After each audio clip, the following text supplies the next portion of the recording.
হাসতে পাচ্ছি তো, হাসি পাচ্ছি। কে আর অবস্থাটা দেখেছো? কে কে দেখেছো? আগে হাত তোলো। আমি চেষ্টা করেছি অনেক করে, আর সব থেকে বড় জিনিস হচ্ছে আমার ফোনই তুলছে না। আমি এইভাবে তাকিয়ে তাকিয়ে দেখতাম না, কি জানি লোকটা দেখলে একটু ভাববে। হে নমস্কার বন্ধু, আমি তোমাদের সকলের প্রিয় মানসী। আমি জানি তোমরা সকলে আমার ভিডিও দেখার জন্য ওয়েট করো, কিন্তু রিসেন্ট আমি একটু আইডিতে অসুবিধার জন্য ভিডিও কিছুদিন দিতে পারিনি।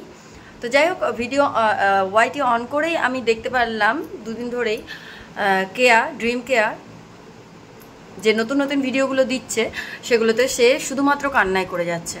এমন কি হলো তার সাথে? আবার তাকে বলে তার গ্লুকন ডি ছেড়ে চলে গিয়েছে। যদিও বা আমি বিশেষ কিছুদিন ধরে তার কোনো ভিডিওতে কোনো রকমভাবেই দেখছিলাম না, কারণ মানুষের খারাপ জিনিস থেকে দূরে থাকতে আমি বেশি পছন্দ করি, খুব বেশি পছন্দ করি। খারাপ জিনিসকে নিয়ে চর্চা করা আমার রুচিতে বাধে, আমি একদম পছন্দ করি না। যে হ্যাঁ, কেউ ভালো কিছু করলে সেটা বলতে পারি, কেউ খারাপ করলে হয়তো আমি ছাড়ি না বলতে, কিন্তু দেখাটা ছেড়ে দিই। তার সাথে কোনো কানেকশান রাখি না নিজেরও, কারণ আমি মনে করি খারাপ জিনিস শিখলে পরে না, মানে দেখলে পরে সেগুলো শিখতেও পারা যায়, বা কি বলবো, মাথায় ওগুলোই ঘুরে আর নিজের অনেক চাপ সৃষ্টি হয় নিজের মাইন্ডে, নিজের মাথায় খুব বাজে বাজে কাজ করে সেগুলো থেকে। তো সেই জন্য তার আইডি একেবারে ইগনোর করে চলতাম আমি। তো রিসেন্ট আবার দেখছি যেহেতু তার ভিডিওর ভিউজ বেড়ে যাচ্ছে, মানে কান্না করে ভিডিও পোস্ট করছে, আর সেই জন্য আমাদের ওয়াইটির আমাদের যত ভালোবাসার মানুষগুলো আছে তারা তার জন্য কষ্ট পাচ্ছে। তো তোমাদের জন্যই আমি এই ভিডিওটা করছি। দেখো, রিল মানে শর্টস যেগুলো পোস্ট করছে সেগুলোতে কিন্তু তারা দুজন সাথে আছে, ভালো করে দেখো। যদিও বা তারা যেটুকু চায় দেখাতে, আমরা কিন্তু সেটুকুই দেখি। আর সে দেখছে যে এর আগে রান্না করে কত কিছু করে ঘুরে বেরিয়ে ভিডিও দিয়ে যেটুকু না ভিউ হচ্ছিল, তার থেকে যথেষ্ট বেশি ভিউ এখন হচ্ছে সামান্য তার কান্নাকাটিতে। তো এটা কিন্তু চলবে কন্টিনিউ, এটা কিন্তু হুট করে বন্ধ হবে না। আর তারপর আসি তার কান্নার কারণ। আচ্ছা, একটা মানুষ যখন কাউকে কাঁদিয়ে নতুন কিছু শুরু করে, তার জীবনে ভালো থাকা শুরু হয়, তাহলে সে তো সময়ে কাঁদবেই, এটাই তো নিয়ম প্রকৃতির। তুমি যেমন করবে তেমন তোমাকে ফল পেতেই হবে, কর্ম কাউকে ছাড়ে না। মনে আছে একদিন এই মহিলাই ওই গ্লুকন ডির বাবা মাকে কাঁদিয়ে নিজের সংসার পেতেছিল, সেই জন্য আজকে হয়তো তার খারাপ অবস্থা। আর আমার যতদূর মনে হয় গ্লুকন ডি এই মহিলাকে ছেড়ে অন্য কিছু ভাবতে পারবে সেই রকম মানুষ কি জানি না। ভালোবাসা বলতে কি তাদের মধ্যে আদৌ কোনোদিন ছিল কি না সেই সংক্রান্ত ব্যাপার নিয়ে আমি কিচ্ছু বলতে চাই না, সেটা ওদের পার্সোনাল ম্যাটার, ওটা নিয়ে আমার কোনো মাথা ব্যথা নেই। তবে এই যে প্রত্যেকটা দিন আমাদের ভালো মানসিকতা নিয়ে দেখা দর্শকগুলোকে তাদের মতন কিছু ক্রিমিনাল মাইন্ডেড মানুষজন ম্যানিপুলেট করে, আমার এগুলো খারাপ লাগে। আমি জানি তোমরা অনেক ভালো, তার কান্নার ভিডিওতে তোমরা অনেক ভালো ভালো কমেন্ট করছো, তোমরা তাকে সান্ত্বনা দেওয়ার চেষ্টা করছো, কিন্তু একটু ভাবো তো, যেই মানুষটা তাকে ছাড়া রাত দিন অত বছরের বাবা মাকেও ছেড়ে চলে আসে, সেই মানুষটা তাকে ছেড়ে যাবে? আর ছেড়ে গেলেও যেতেই পারে, কারণ কর্মের ফল কোথায় যাবে। আমি এখানে একদমই তার ফরেও না, তার এগেনস্টেও নই, কিন্তু আমার একটাই কথা, যেমন কর্ম তেমন ফল। কোনোদিনও বাবা মাকে কাঁদাতে নেই। বাবা মা কোনোদিনও অভিশাপ দেয় না যে তোর এই হয়ে যাক, তোর ওই হয়ে যাক, তুই শান্তি পাস না, জীবনে না। কিন্তু বাবা মা যখন কাঁদে না, এই যে হাইটা ছাড়ে, তখন অভিশাপ লাগে। প্রত্যেকটা এই হাই ছাড়াতে তাদের অভিশাপ লাগে। কিন্তু বাবা মা শেষ পর্যন্ত বলে থাকে যে যাই হোক, ওটা তোমার সন্তান, ভালো থাকিস তুই। কিন্তু তার কর্ম তার পিছন ছাড়ে না, সে যেই হোক না কেন, আমি তুমি সে যেই হোক না কেন, কর্ম ঠিক রাখতে হয়। তোমার ঘরে এত বড় একটা ছেলে থাকতেও তুমি তোমার ছেলের থেকেও কম বয়সী একটা ছেলেকে বিয়ে করে নিয়ে চলে আসলে, একবার ভাবলে যে তার মায়ের অবস্থাটা কি হয়েছিল? সেই রকমই, সেই মাটা যেরকম কেঁদে বেরিয়েছে সেরকম হয়তো তোমারও দশা হচ্ছে। আর আমি কোনোদিনই তোমার ভিডিওতে আমি ইন্টারেস্টেড নই, কোনোদিনই না, আজকে কালকে বলে না, আমি কোনোদিনই নই।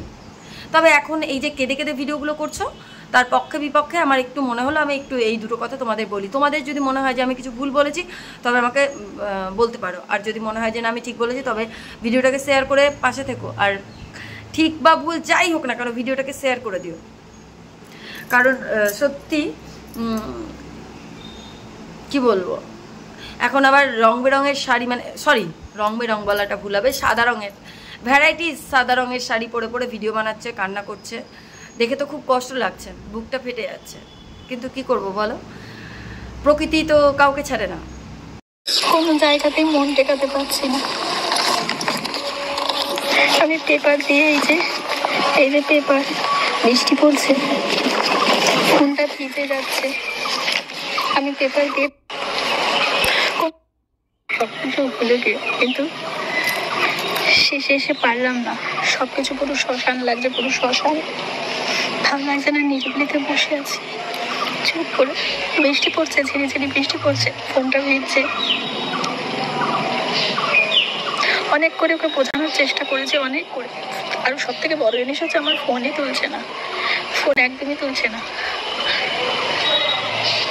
কথা না বললে কোনো কিছু কি সলিউশন হয়?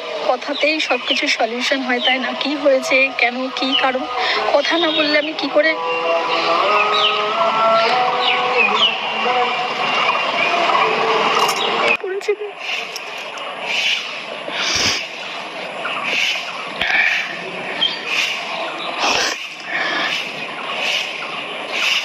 আশেপাশে লোকজন রয়েছে তো, এত লোকজনের সামনে যদি প্র্যাঙ্কই হতো, আমি এভাবে তাকিয়ে তাকিয়ে দেখতাম না। কি জানি লোকটা দেখলে একটু ভাববে। প্র্যাঙ্ক আর রিয়েলিটি তোমরা কি দেখাও বোঝো না? দেখো, সিঁদুর নেই, লিপস্টিক নেই, লিপস্টিক, চোখে কাজল পরি, কাজল নেই। কাজল ছাড়া আমি থাকি না, কাজল পরি। কি অবস্থা আমার।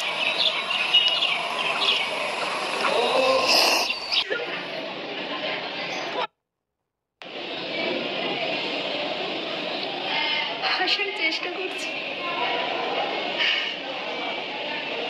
দেখো তো।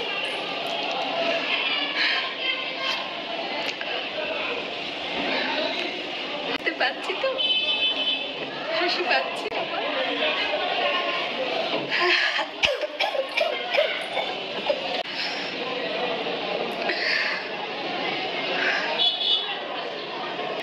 খুলে দিচ্ছি। এটা বলতে না তোমরা, দিদি ভাই এটা ভালো লাগে না, বলো না। কি সাজবো? সাধারণ মানুষ নয়, কেউ বলবে আমাকে সুন্দর, কেউ বলার নাই, কেউ বলার নাই। এই তো বলতে চকলেট এনে দিচ্ছিল আমাকে, খেবেই তুই খাবি, কালনি কেন বাকিস, আমি খাইনি বাকিস। তাই গুড়গুড় দিয়ে বডিটা চলে গেছে, ও সব রেখে গেছে আমার কাছে। এই তো ধরছিল হাতের ছাপ আছে, এখানে তার মানে এটাতে আছে, বন্দি এটাতে আছে। আমি খেয়ে গেলে ওখান পেতে চলে যেত,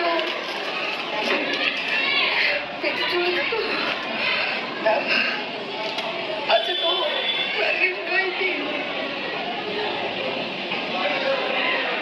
তুই এত নাটক করা শিখলে করতে গেছিল বলতি, আমাকে এটা বলবে। তুই তো বলছিস যে তোমার সাথে তোমার ছেলের সাথে আছি আমি, তুই নাটক করা কোথা থেকে শিখেছিস সেগুলো করবি। তো কি হলো, তুই একদিন আমি জানতাম তুই কার বলো বলে রুখতে বলেছিস, তুই কার বলো বলে তোর মুখ থেকে তো বলতে চায় না। ওই একটাই কথা, কর্ম করলে যেমনি কর্ম করবা তেমনি ফল ভোগ করতে হবে। হয়তো সে তার কর্মের ফলই ভোগ করছে। আর এটাও হতে পারে যে গ্লুকন-ডি তাকে ছেড়ে কোথাও যায়নি, সেখানেই আছে, কিন্তু এগুলো সে শুধুমাত্র ভিউ কামাইয়ের জন্য বলছে, এটাও হতে পারে। কিচ্ছু কিন্তু কি বলবো, অবিশ্বাস্য না। হ্যাঁ, বরং তাদেরকে বিশ্বাস করতে ভয় লাগে, কি তাই তো বন্ধুরা? যাই হোক, আমি আমার কথাটা বললাম, তোমাদের যেটা মনে হয় তোমরা কমেন্ট করে জানিও। ভালো থেকো সবাই, সুস্থ থেকো, দেখা হবে পরবর্তী ভিডিওতে। নমস্কার, টাটা।